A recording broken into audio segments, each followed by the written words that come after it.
একদিনে 15টি জনসভা তেজস্বী যাদবের। বিহার বিধানসভা ভোটের অন্তিম দফায় মহাগঠবন্ধনের মুখ্যমন্ত্রী পদপ্রার্থী তেজস্বী ঝড় তুললেন প্রচারে। প্রথম দফায় রেকর্ড ভোটদানের প্রেক্ষিতে বাড়তি উৎসাহ বিরোধী শিবিরে।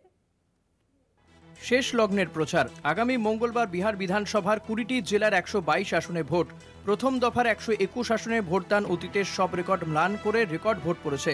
আর তাতেই উৎসাহ আর উচ্ছ্বাস দেখা দিয়েছে বিরোধী শিবিরে, যা এনডিএ তথা নীতিশ কুমার জমানার বিরুদ্ধে ওঠা প্রতিষ্ঠান বিরোধী হাওয়ার লক্ষণ বলে মনে করা হচ্ছে।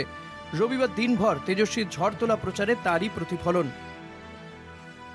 नहीं पता चल जाता था।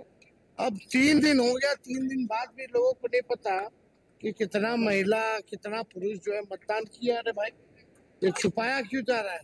तो चुनाव आयोग को जो है जवाब देना। वोट होती है तो प्रतिशत तो बताइएगा ना, कौन कितना दिया।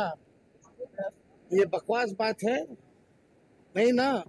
आपको अधिकार है लोकतंत्र में जानने का, हर एक मतदाताओं को अधिकार है। ये छुपाया क्यों जा रहा है?